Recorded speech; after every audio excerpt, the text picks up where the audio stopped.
Okay, thank you very much for the invitation, Sue. I want to tell you that Sue was part of our successful first car-free day, and she helped me a lot with that, and also to promote a better mobility for Bogota. I'm going to answer your question about how I felt with my first car. I wasn't a teenager. I was 25, and I felt pressured because my mom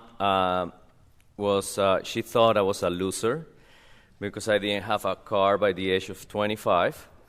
So I bought it for her to please her, and a year later I sold it happily. I sold it to her since she liked it so much. I gave her a very good price, and since then, 8 years ago, I don't have a car, and I bike to work.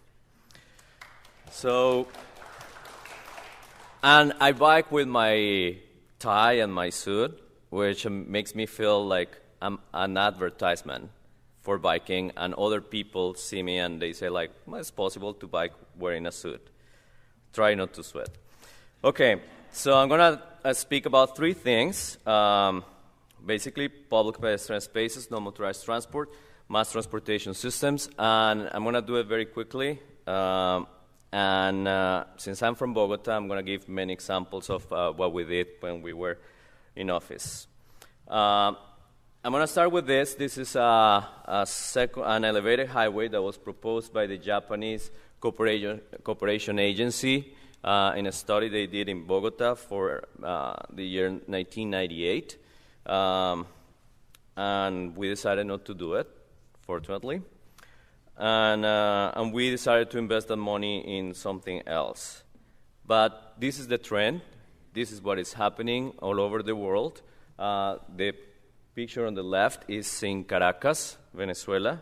And you can see how that highway divides the city and through the poorest neighborhoods of Caracas. On the right, the Chinese have already built the infrastructure.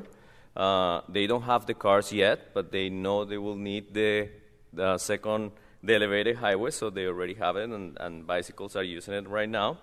Some other cities got lucky. This is the city of Cape Town in South Africa, and you can see that this was never finished. If I'm not wrong, this started being built in the late 70s, and they never got the funding to finish it.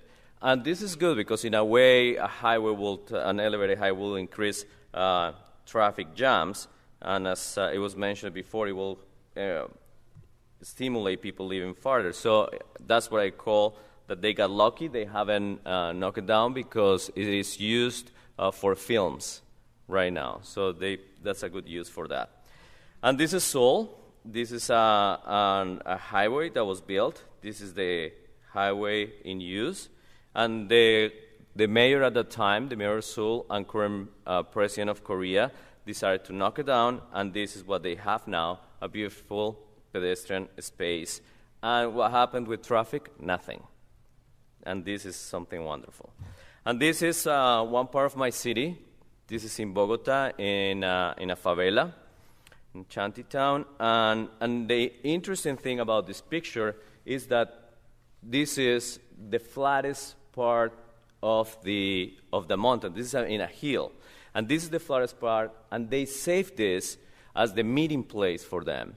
Of course, someone could have taken it to build the best house and the safest house, but all of them just kept it as the meeting place. I found that very interesting.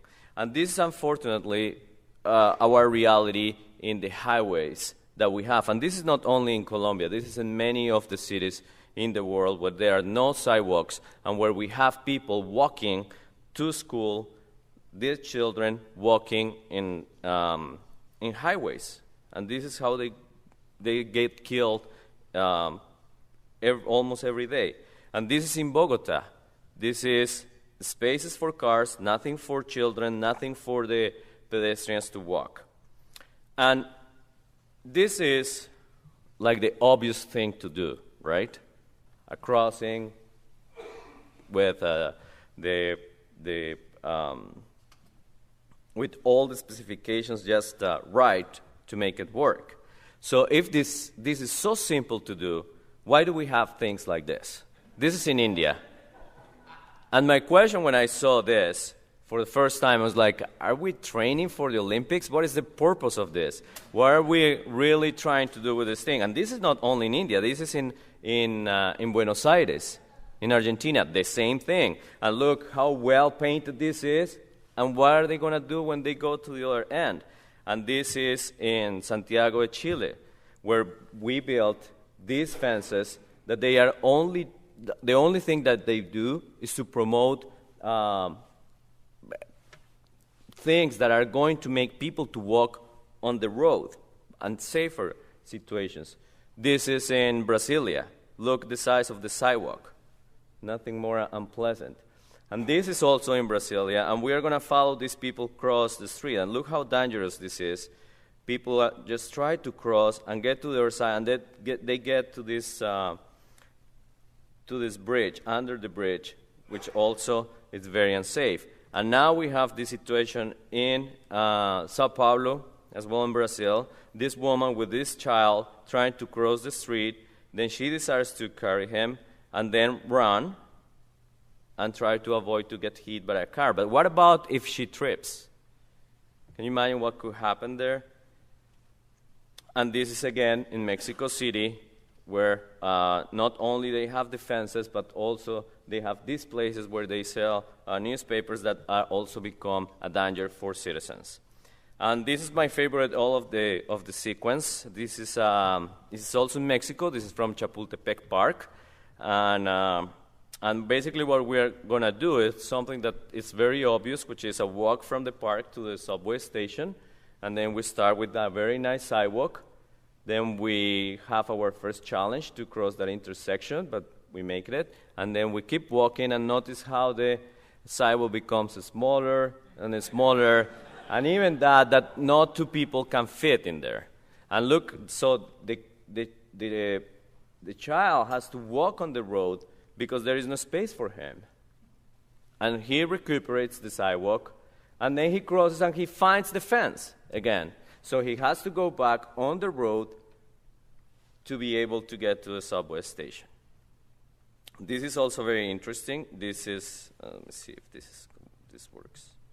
Okay, it didn't work, but anyways, what happens here is that this is in Thailand, where they have to use this red flag in order to be able to advise cars or to let cars know that there are people crossing. So you just pick the